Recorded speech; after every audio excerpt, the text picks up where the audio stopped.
By the time I should go to high school, I was really doing well. I had even a record. You guys can Google my What? name. Yeah, man. 200-meter Yeah. record, Milo champs and them stuff there. Yeah, man. I had it. If you look up my name, Interesting. you'll probably have to scroll a lot now because a lot has happened since. But Since that time, eh? yeah, man. But you know, it was really doing that room. Well. I did a lot of crying in that room. Mm-hmm.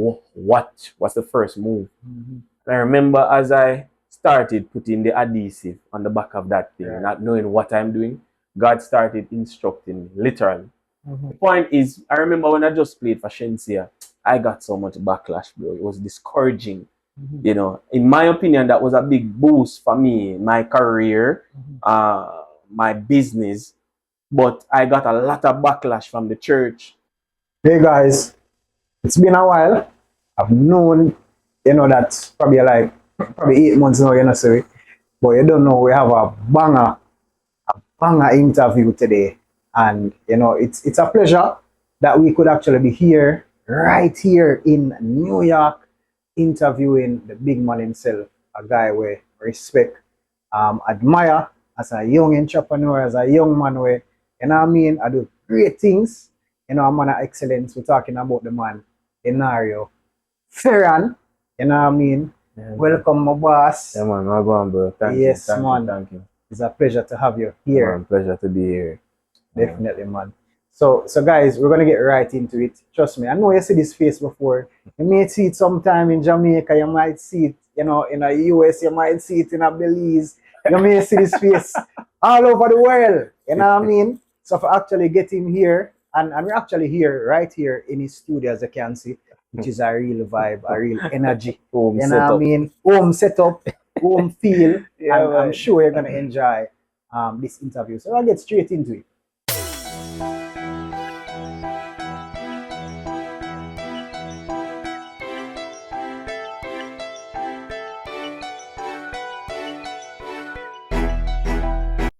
So Dannareo, how it all started for you?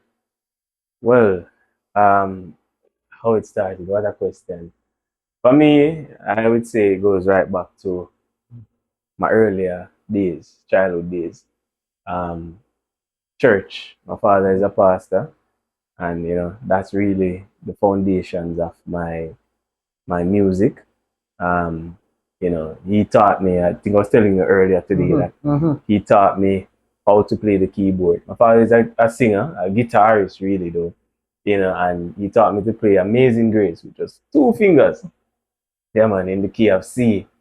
But I was playing drums before. Playing drums at church. Back then it was guitars, bass, and drums, and I was the drummer. But then the guitarist sadly passed away. So there was no one else there to play the guitar, and someone had donated a keyboard to the church. The keyboard was there, and I took it upon myself to learn the keyboard. And that's essentially where the music started to develop. And my passion was always there as a musician, as a drummer. My mommy would tell me stories that when I was about 3 or 4, you know, I had an uncle. He would shave little pieces of sticks from the trees and just give me some pans. We call that thing that they give babies is the nutriment out. Not what you call it? Right. Lacta, whatever. Yeah, those tins. Yeah, Them man. tins something there. Yeah, them tins something there. That's where he would just take those pans and you just kind of shape them into a drum. And I would stay at the back of the house and play for hours and sweat. So, it's pretty much safe to say that, I had the passion from a very early age. And that's essentially, the roots or the foundations of how it started for me. Definitely. And I know mommy I watch this and daddy probably I go watch this too. My sisters them. But guys, believe it or not, what Dannareo said, when I was growing up, it was just like that. First and foremost, a lot of persons know that I am also a pastor's child. PK them call me. I didn't know So we're that. already in the same boat. Wow. We started out as drummers. Nice. You understand? Nice. Playing the same tin business. The same tin business. Tin business. That's tin something there. Oh, yeah, man. man. And then we eventually matriculated over into keyboard, which we are more dominant in right now. So bro, we have a Nice. lot of things in common. Yeah, bro. Greatness, man. Yeah. Greatness. Great Greatness, minds. man. Yeah, man. Definitely, man. So tell me now, you grew up in Jamaica, I'm sure.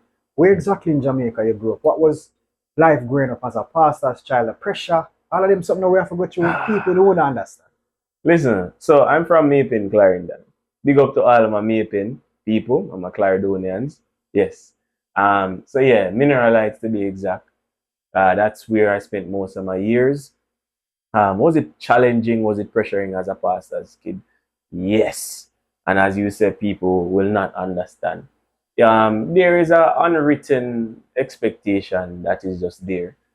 People expect you to be perfect. People expect you to, not fail. And it is understandable. Being at the age that I am now, I can certainly say I understand where that comes from, you know. But at the same time, ironically, for us pastors kids, they have a saying that policeman pitney bad, pastor pitney bad, and whatever now. I have never subscribed to those statements ever. Definitely. But at the same time, when you think about it like this, if persons in those positions, a pastor, a policeman, these are positions of authority, these are positions of influence, then definitely as the Jamaican saying goes, if you can't catch, can't get your shirt, or oh, you go, You can't can't catch get you, quacko, you you get your catch your shirt. shirt, yeah man. You get me? So, most of that, I guess the devil's focus will be on us, the kids. Yeah, definitely. So and of course we go through just the same struggles, the challenges. And again, there's no rule book or no map to say, all right, this is how you must follow. Obviously there are certain guidelines, that's not what I'm speaking to, but I'm just saying, we're just learning just like everybody else. We don't have the perfect outline to say do this, do that. Nah, we're learning. We have the same temptations, we have the same challenges, the obstacles. You know what I mean? Have the same problems, and I would say our problems are even heightened. We have more challenges than even the average person by virtue of our appearance. So Definitely. it was definitely challenging. But I believe for the most part, my parents are proud of me, especially today, to say that, the other day, my last birthday, my father, they had a get together for me, and my father was making a statement, and he said, I've never had to come to the police station for you. That I've is never, that's it. I've never been arrested. I've never, there are just some things that I've just never, been certain situations I've never been in. So for that I'm grateful. So again, as I said, I believe they're proud of me. I'm proud of myself. I'm a very hard person. I grade myself very hard. But I believe that with God, I can do all things, and so far He has really brought me to a good place. So yeah, I'm grateful for that. Definitely. I want to big up all of those people from Clarendon. Big up. Guys, that's Yeah, another man. thing me and Dannareo have in common. I'm also from Clarendon, Yeah, nah, see. born and grew. Yorktown, like probably around 10 minutes from Mineralites, which part Dannareo come from. And Yeah, you know what I 15, mean? 20-ish. Yeah, You know what I man. mean? So Mm, trust me, we do have a lot of things in common. that's And I great, realize man. that, we are basically on the same path. That's And some good. of those same things that you express, those are the same sentiments that I have as well. Mm-hmm. So then are you growing up, Mm-hmm. tell me about, high school and even primary school, going to high school, then into Mm-hmm. college, growing up. Where would you say that you were bright, bright spark, or a slow learner, and then gradually, what was that like? All right. So I've never been asked that question. That's a good one. Yeah. I would say I was a bit of both. I don't consider myself ever to have been a slow learner. Mhm. And I wasn't like a bright spark like that either. So in between, like, Yes, I was, average, yeah, man. like I think I was myself. an average learner, but Yeah. more so I was a progressive learner. In other words, one thing I know from then, from I was younger, I'm able to retain whatever. So put it like this: as long as I understand it, Mm-hmm. I don't necessarily have to write. Mm-hmm.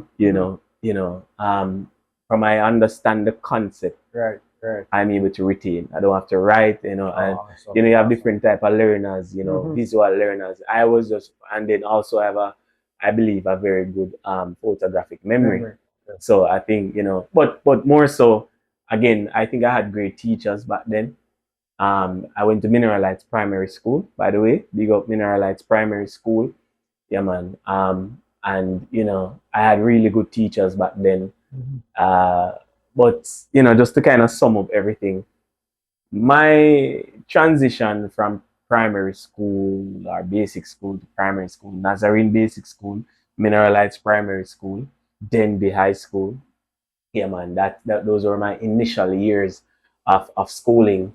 Again, primary school was nice. I was on the track and field team. I was playing football at one point.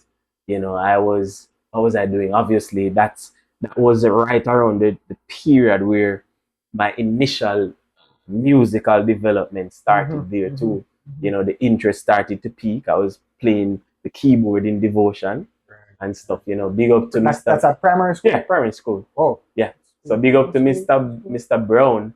I wasn't playing at any level because, as I said back then, I was Mm-hmm. really a drummer. Right. Right. Right. But Right. Mr. Brown gave me the opportunity, to play a few times the national anthem. Can't forget it, in the key of C. It was a thing. Every devotion, you have to do the national anthem. He would play. He wasn't playing. He wasn't playing up to par, Mr. Brown. He weren't playing all Mr. that well, Brown. Mr. Brown. But I just always tried to play like him, and how he was doing it, Mm-hmm. and Mm-hmm. that's something I believe I was doing well at that time. But just fast forwarding, school was good. I believe, again, you're young. I made a lot of errors then. I had a very bad temper, during that time. And that was when I transitioned, kind of learning how to manage my emotions, my Mm-hmm. feelings Mm-hmm. to this date where you will not get me to explode like that. Nah. Uh-uh. Okay. But then my grandmother, God rest her soul, she said when I was younger, if there were two of me in the world, if there was two of me in the world would mash up. Her exact words. Yeah, man, because I was really bad, man. I was hyperactive. I was doing a lot of stuff back then, and but during that period, Mhm. primary school, that's really when I, kind of learned, how to manage my emotions. I'd say I had a very bad temper, as I said. A number of experiences to that effect, but learned how to manage that. During that time, I was going through some sort of. This is the first time actually speaking of this. My mommy can relate. They were kind of bringing me through. Would it be counseling or I guess whatever type of therapy or whatever, Mhm. anger management classes. Yeah, man. Doing stuff, squeezing and whatever, just to kind of calm down and all Mhm. that jazz. Mhm. But, those were years I really look back and I am grateful for. Transitioning to high school. Yeah, again, I was as I said, track and field, Mhm. popular guy back then because of that, amongst other things. But by the time I should go to high school, I was really doing well. I had even a record. You guys can Google What? my name. Yeah, man. 200-meter Yeah. record, mile champs and them stuff there. Yeah, man. I had it. If you look up my name, Interesting. you probably have to scroll a lot now because a lot has happened since. But Since that time, yeah, eh? man. But I was really doing well in track and field. Big up Mr. Brown. This is not the same keyboard as Mr. Brown. Something about Mr. Brown, Yeah, yeah. Mr. Brown then. Yeah, man. Mr. Brown was the physical education teacher. He really believed in me and he Mhm. really coached me and turned me into what I would say a really strong 200-meter runner. Nice. And then I Nice. started doing the 100 meters, but really 200, that was Mhm. Mhm. my area right there. But as I said, when it was time to go to high school, I had a lot of options. St. Jago wanted me, Glenmere wanted me, Calabar wanted me. Oh. It was a number of schools. Oh.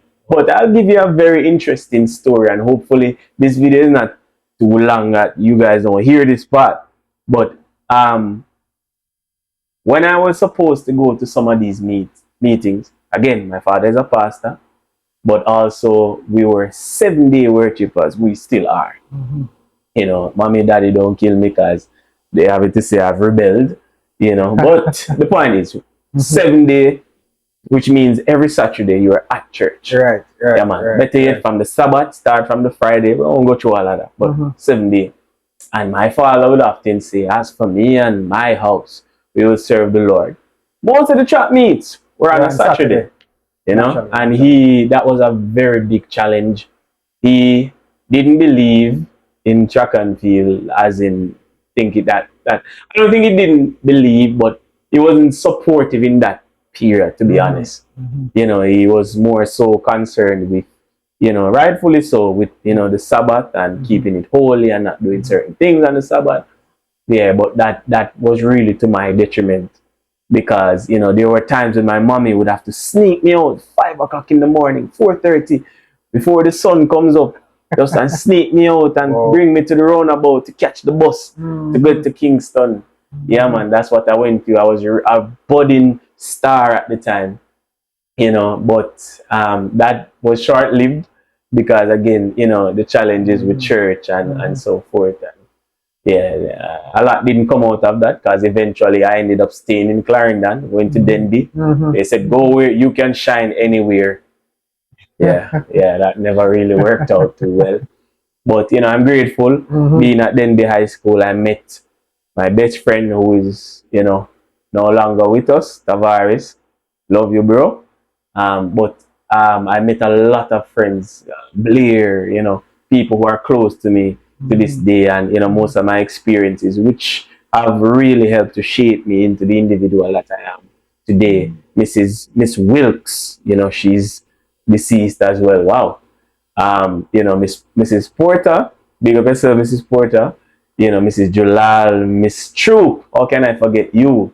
You know, and there, Miss Henry. Oh Lord, she was my first teacher in grade 7. Miss Henry always believed in me.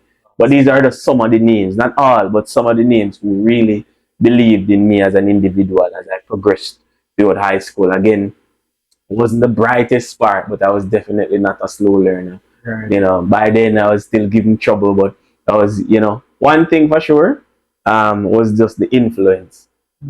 From back then, I had the influence, you know, people kind of gravitated to me and the stuff that I would do. And, you know, I'll share a story just for the sake of it. This is confession now, too. I think when I was in grade 8, just to give you an idea of the type of influence, um, there was a Spanish teacher, Mr. Portoiles, or whatever his name was. Big up yourself, Mr. Portoiles. Mr. Portoiles was on the board writing, teaching Spanish and whatever. And me being the troublemaker at the time, crush up bundles of paper. What? Yeah, man, slap Mr. Portoiles in the back of his head. Yeah, man, that's something used to bowl, man. Very bowl and, yeah, man, troublesome. Yeah, man, slap Mr. Portalis in the back of his head. Well, Portalis turned around, and at the time, I can't forget, he used to have a little stick in his hand. Turn around, who did that? And again, influence, and I guess my classmates, they're not going to rat, like, they're not going to tell on me. There was a guy, Matthew Miller. Matthew, if for whatever reason you are able to see this video, I am sorry, bro. After all these years, over a decade, it was me. You know it was me, but I'm sorry for the trouble it caused you. Cause let me tell you why. I slapped Mr. Pertalis, him turn around, and Matthew apparently was the only one brave enough to say it wasn't. Oh, Mr. Pertalis thought it was him. Okay. So he turned to him, and, you know, and Matthew was like, "Sir, it's not me." I think he slapped him or something. "Sir, it's not me, it's Dannareo." So I was like, "Yo, stop calling up my name, brother. Yo, you see me do nothing." And then Mr. Portalis turned to the class and said, "Who did it?" The class said, Nobody. "Matthew." Yeah, man, they said Matthew. Yeah, say, yeah, man, Yo, Matthew. nah, Man. stitch for you. No, Never stitch for Matthew. No, I snitch. I pin it for Matthew, man. Yeah. Influence. Matthew, that caused Matthew to not really like me so well. From them time there, you know. Yeah. But the Matthew, influence. let's forgive him. Let's forgive him. No hard feelings, Take one Matthew. for the box. It was me, bro. It's me. Mr. Fertility, it was me.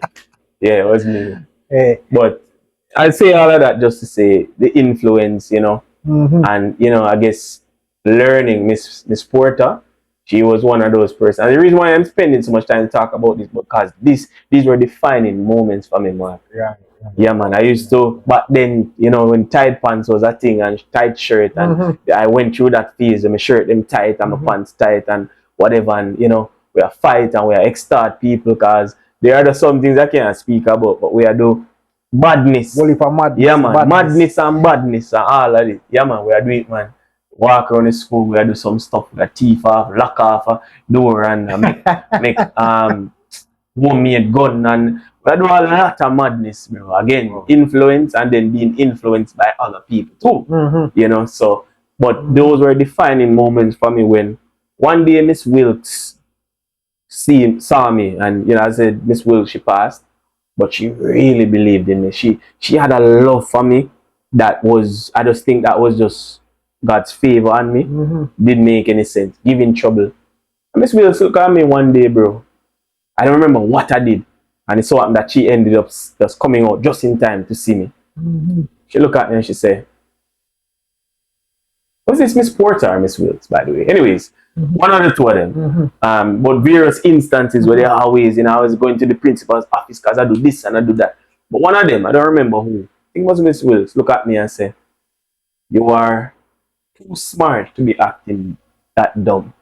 Those were exact words. And it's funny how subtle things can just change your life. That's true. Those few words, it sparked something in my mind. I felt dumb, I felt embarrassed, I felt smart all at once, everything all at once, mixed emotions. But it really caused me right there and then just to kind of look into myself like, you say you are too smart to be acting that dumb. Again, wasn't the brightest part, but you know, but my grades weren't like they weren't bad either. You know, and that was also something that came up sometimes when I go to the office. You're not dumb, you know, yeah, we look at your report, it's not bad. And whatever, why are you acting like this? You know, this it reflects people who, you know, whatever. But I started making a 360. Is it a 360? Yeah. A whole different turn from right there. Or better not a 360, a 180. Yeah. Yeah, right there and then to, you know, kind of start changing my life. Fast forwarding, I became prefect. No, I became the monitor. I was always the monitor, no, to be honest. Can you imagine Even again? during that time. Yeah, man, when I get trouble, the monitor. Because you would have probably be like, you know, the fans fear. Yeah, the guy where people will listen. Cool guy. And, yeah. I get trouble, you know, girls and whatever, but I'm the one that they would listen to. So, you know, that influence, and then again, people can spot when you're a leader and you have just those little traits. But, you know, monitor, prefect, literally got nominated to be the head boy. Literally went up before the board. But some of my earlier years, the actions, they roll back the curtains and say, well, Mr. Fearon, you did this or you did that. It's kind of going to be tricky. But the head boy knows that he did that and he did that. So that didn't really work in my favor. You know, but we give thanks same way, you know, that at one point I had more even talk than the head boy, I would say. You know, influence. You know? Yeah, man. Yeah. You know, but yeah, we're grateful, you know, I made that transition from, you know, primary school, high school, you know, spend some time at Edna. You know, we spoke about that today, doing continuing ed. You know, big up Sean, right, and big up the rest of guys during that time. I spent the time at Edna, you know, just learning the fundamentals of music and literacy and all that jazz. But yeah, that's essentially, you know, in a nutshell, you know, the progression of my high school or my earlier years of studies. So I know that, you know, you're an entrepreneur now. Where did that spark come from, though? In terms of, was it a case where you always thought that, you know, I'm not going to do this 9 to 5 thing. I'm definitely going to start something on my own. You know, where did that spark come from? So it actually came from the defined version of my answer actually came from a very dark place. But I'll put it like this, and I'll share to some extent, but I'll put it like this. I was looking back at some earlier videos, Mark, a few years back, and I realized that always, you know, you look back and you see yourself, and I was like, you know that I always had a love and a passion for this music thing and how I could have used it to generate money. I was always the one, pushing for the band, trying to get events to play out and all that jazz.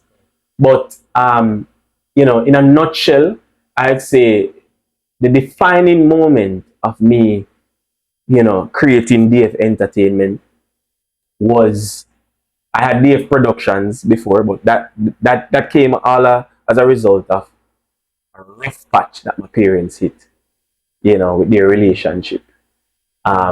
It's, as I said, it was a definite defining moment, but it was at a very dark place. Yeah. During that time, I was, they were going through, just like, other relationships, they go through the rough patches and whatever, but that's essentially where it came from. They were going through their situation. It was affecting me, bro.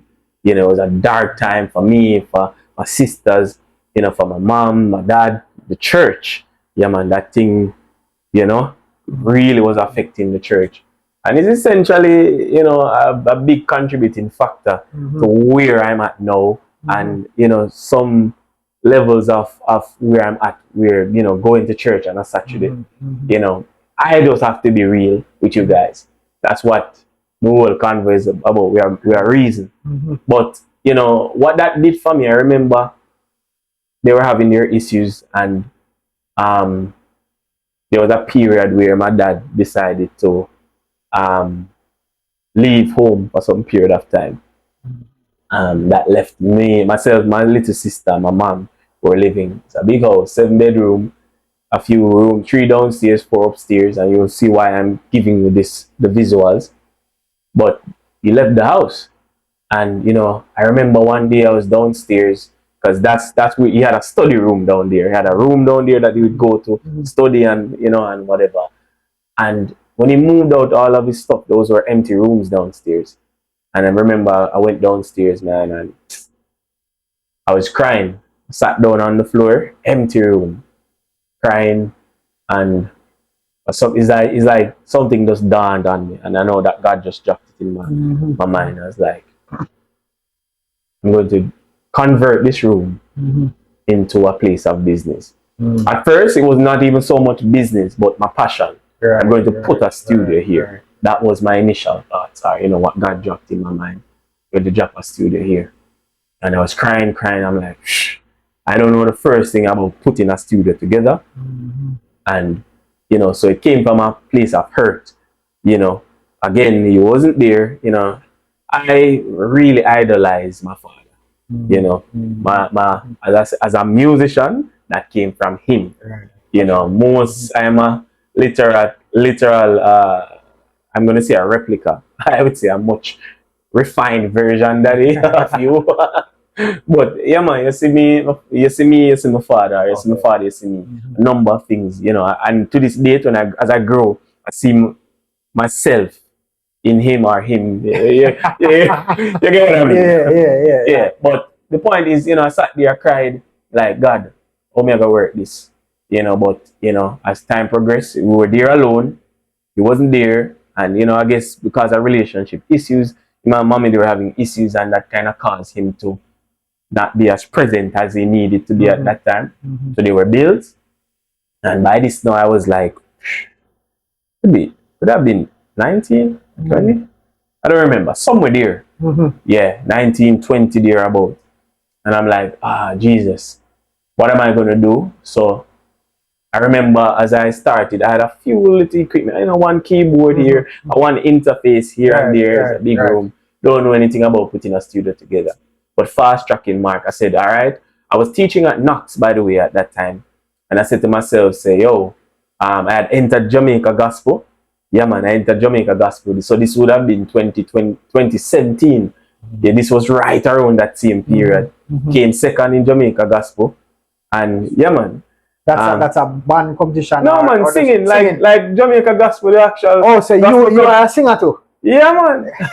All of my steps, man. Yeah, man. I came second in all of my steps, man. Oh. Yeah, man. But I miss it with Shana Lee Steele. Shana Lee, I love you. Yeah, man. Miss it by just like a point or two or whatever. Yeah, man. It was very close. Wow. Yeah, man. But you know, entered Jamaica Gospel 2017, and it was right around that period. So boom, win some money. I think about 300 and something thousand, and that money was in the making. You know, in the process to get it. But kind of fast tracking. That was the period when I came home. My father moved out. You know what I mean? And you know, the bills are there. My sister is there. Mommy is there. Mommy wasn't working either. So you know, as I guess any little young man would do, you know, I took on all of that responsibility, and that kind of forced me into this person being responsible. You know, trying to seek out how we can find, you know, income. So as I said, back to the studio. Don't know anything about making a studio. God, bro, I can say when I ordered the stuff, soundproofing tiles and all of that jazz, I remember saying to myself, again, I was crying in that room. I did a lot of crying in that room. What's the first move? And I remember as I started putting the adhesive on the back of that thing, not knowing what I'm doing, God started instructing me, literally. It's like God said, put some over there. And I go over there, I put it. So put some here, cut some here, shape it here, put some in the ceiling, put whatever. As a audio engineer to this day, and this is something I've shared with somebody else, when I went back into that room as somebody who does acoustic testing and treatment, those exact places, the reflections in the wall, the bass traps, the ceilings, all of that jazz, those are the exact places that I would put them today. So I know for sure that was not me of myself. That had to have been God Himself directing me. Put these here, you know, the carpet, it will serve this function. Put the drum set in this corner instead because there's going to be a lot of reflection here and blah blah blah. Set the mic here so that those things I learned during the process, but the acoustic, the treatment specifically, that was God in Himself. But that's essentially the birthing of DF Productions at the time. It was DF Music first, then DF Productions, and by the time I was ready to register the business, they said that DF Productions was too close to something else. So I had to switch it to DF Entertainment, and that's essentially how the entertainment came into effect. By this, you know, as a small business, you started DF Productions first. You were operating unofficially, but you're doing stuff and you're learning your trade and you're trying to establish the name. You know, so by this, I was doing just producing and that sort of stuff, you know, music recording and the rehearsal space and all that jazz, you know, the Star, the Gleaner, TVJ, CVM got wind of that, Red Stripe got wind of that. That was a very good period, you know, but when I was ready to register the business, the entertainment was my only option. And at the time I was very furious because I'm like, I spent so much time with DF Productions. Everybody to this day, some people still refer to the business as DF Productions. So I was kind of livid about it, you know, very disappointed, but that was actually God's doing in disguise, because what the entertainment does is broaden the umbrella for everything else. All in one. All in one. Yeah, man. So that I was, you know, but that's essentially, as I said, my dark place. And to years of learning, I would say God has placed me, or had placed me, in a position to just be able to adapt quickly and to be able to learn quickly through my experiences with business and conducting myself. It's still a learning process to this day, but I believe that He equipped me with the knowledge, the know-how. Sometimes I would deal with situations or a transaction with a client or whatever, and when I'm finished, either through talking or just how I went about it, when I look back, I was like, yeah, that was good. Pretty good. Yeah, that was good. It's really good, you know. But again, I give God all the praise, all the glory, because I believe it was through His design that all of those things would have, you know, came to fruition and just really come together. But those were the foundations, the background of how I became an entrepreneur. To this day, you know, DF Entertainment is in Jamaica.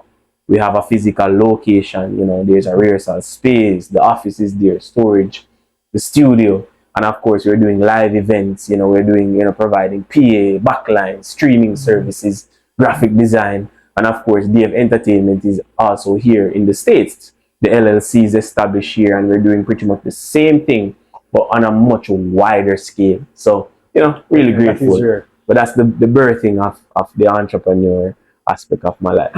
Definitely. And I guess a lot of persons will be watching, you may not know exactly some of the things that Dannareo does. Mhm. So as he said rightly, he is the CEO, the founder Mhm.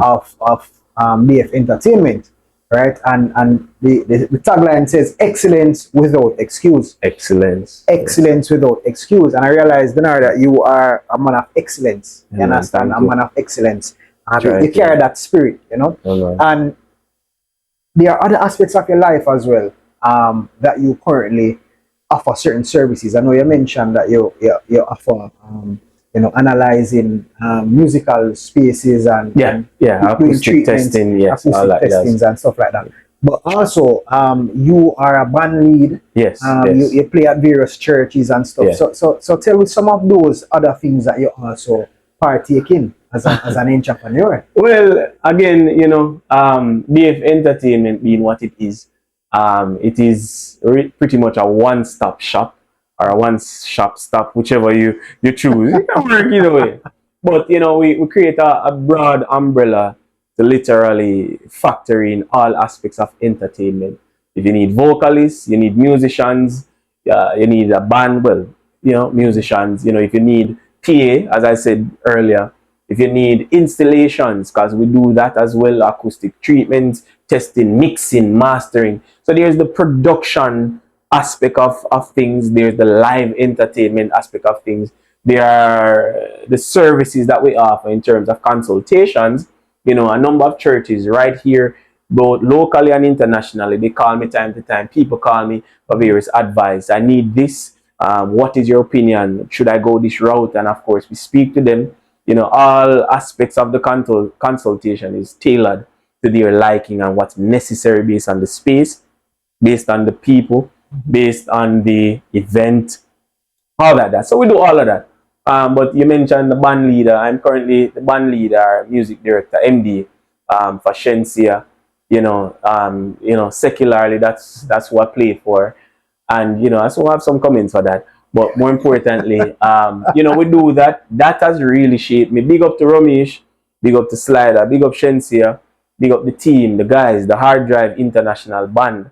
Is a group of guys that I was able to, that they, Shensi and Ramesh, Slider, they entrusted me to put together a group of guys to play for her. From 2019, I mentioned earlier about Red Stripe.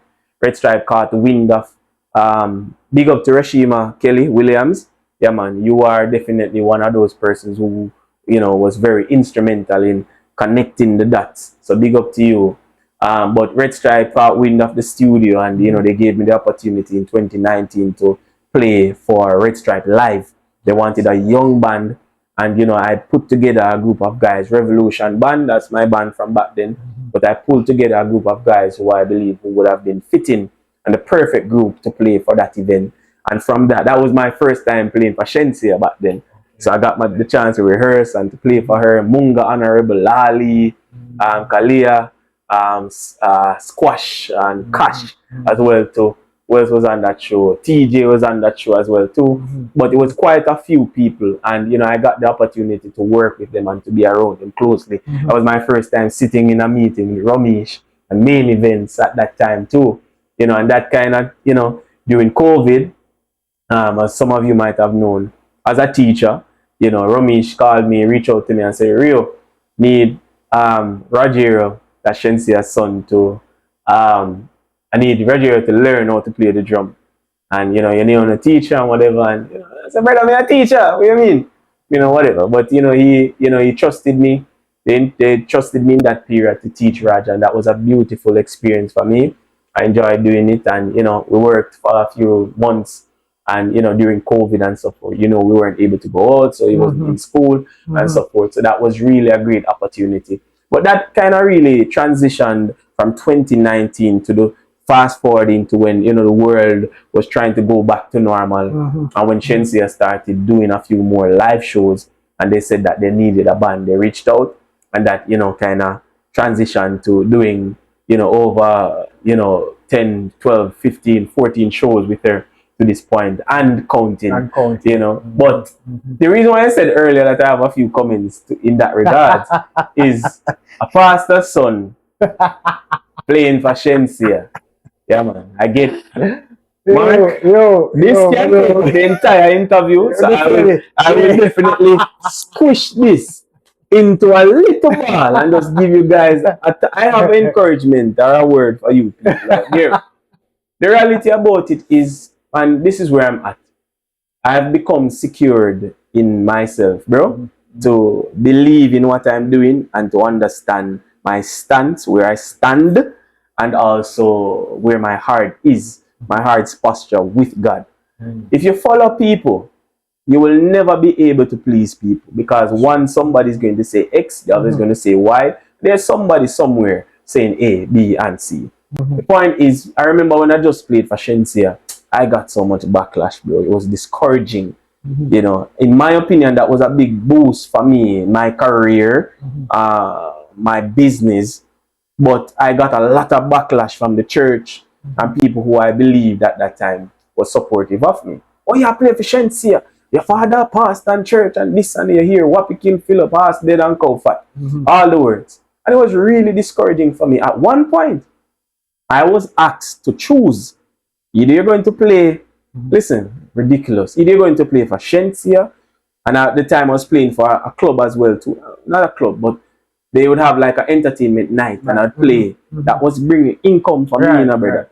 And I'm just kind of sticking or juxtaposing or whatever the word is, putting side by side the fact that this was a period that I was going through challenges too, either with emotional, with my parents in what they were going through, bro. It was a challenging period for me, and this was bringing in income for me. And between the pastors at the time or whatever, you have to choose. Remember now, you can't afford to pay me whatever. Anyway, we won't talk about that. But I had to choose, and I had to just I have to give up that job. I was playing at Mobies at that time in Maple Clarendon. Big up to Ryan Singh. I had to give up that up, bro. I was bringing in, at the time, a good $7,000, $8,000 in my pocket as a school youth. I got to school and, you know, dad not there and or he was, I don't remember that period he was there or whatever, but he was having challenges. You know, my father, me grew up, people think me rich. Me used to cut people yard, rake up. They get me, remember at one point I didn't have enough money to buy shoes and mommy begged somebody to give me a shoes, brother. Listen, we have number of stories and number of stories can share. But the fact of the matter is I got a lot of backlash playing for Shensia. And Shensia is a beautiful soul. You know what I mean? That's what so Shensia hard cleaner than enough people. The very same church people them. And I'm not one to be bashing the church, but I believe people ought to be a little bit more intentional or a little bit smarter in your response to things. I am a musician, firstly, right? As I said earlier, I know where my heart is with God. I know where my relationship is with God. And I consider my playing as a job, and I am offering a service to the artist. You get me? I don't smoke. You know what I mean? So you won't get me a smoke on a show. I drink a little something here and there. Whatever. It's just, that's how we are reason, we are be honest. Anybody will know me knows that my head light like feather. So you give me a little beer, I mean gone, brother. So I can't even drink even if I wanted to. I don't smoke and this has been me. So them something not change. You get what I'm saying? Point I'm making is though, there are certain experiences that I've been able to get from Shensi and her team. The places I've been able to go and the places I've been able to travel, the people I've been able to meet. The church is not giving me that, bro. And I realize that God is using my experience with her to equip me to be able to build other people and to pave the way and to make me a much more firm or a grounded person as a business person, as a musician. It is challenging me. There are a number of things, weaknesses, even as a musician, be it through practicing or be it through your preparedness. I am working through those things. It has equipped me now to be a better musician. And I've been the guy that has helped a number of people for years. So I'm able to impart these knowledge, these experiences to them and to better them. So again, Shensi has done much more for me. Working with Shensi than even some of these gospel artists. Bro, I have been robbed, mistreated, abused by the church and by people. You know what I mean? One thing I'll tell you about Ramesh and Shensia, they don't play with the money thing. Anytime pay for run, on point. You will never miss. Ramesh, nah miss. Always pay on time, ahead of time. Who shows ahead of time? Real? Check your account, blah blah blah. The money of XYZ. You don't have no problems with them. Church people, you play, you do the work, you text them, you send them the information. A week later, oh, you know, I'm working on it, you're going to get it. I'm going to send it today. 3 days pass. Come on, man. And this is just a very small synopsis of the bigger picture. I have a book, Mark, that I am I've been in discussions with myself with releasing it. I've been working on it mentally, and there are some other jottings that I've done. Why do musicians hate church? That's the book. Whoa. And in the book, it will give you all the experiences, all the hurt, all the pain from the musician's perspective. You know, so again, I will continue to play for Shensi until God says, Rio, stop. But he moved me out of that because I don't believe I never him bring me in that space. No, I don't believe that.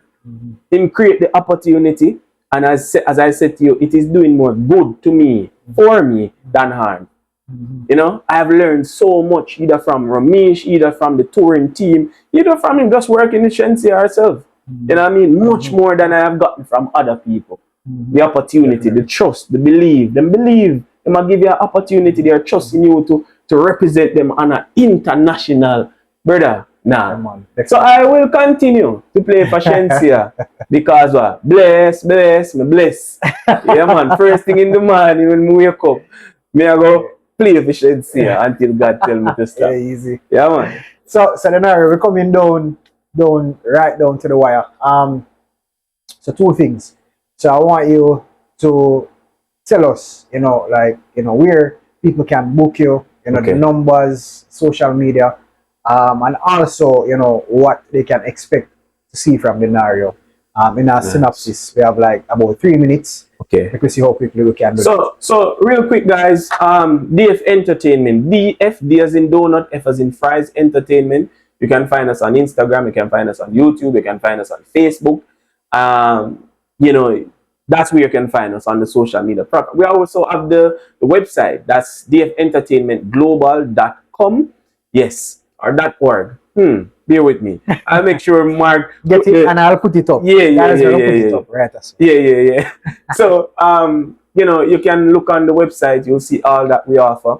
Again, we offer PA backline rental, installations, entertainment, live entertainment, with band, with artists. We provide artists too, but also we have a physical space in Jamaica that is located in Mineral Heights. It's lot 41, shop 1, Mineral Heights. If you guys are familiar with Mineral Heights roundabout or familiar with Savvy Auto, you can find the shop right there. What can everyone expect? Listen, guys, we have so much that we're doing. I have a foundation, and I'm happy I'm getting the opportunity. This is actually the first platform because it's something I've been kind of, but Go for Boys Foundation, that's the foundation that is geared towards helping at-risk young men. Lovely. We're creating a mentorship program to help them, either with not just, bringing in people, chaplains, pastors, counselors, and other volunteers to come, and just to go to the various facilities, young men who are incarcerated. I've helped a few of them in the past. Love that move. And, so I was inspired to create that foundation, the Go for Boys Foundation. And literally, as the word suggests, Go for Boys. It's actually a play on words. Go for Boys, we're going for them. And go as in, when you see the green light, that means a go. Go. It represents progress. It represents, you going forward or, just making good, steady progress. So what you can expect from me is just to continue to operate in the spirit of excellence without excuses.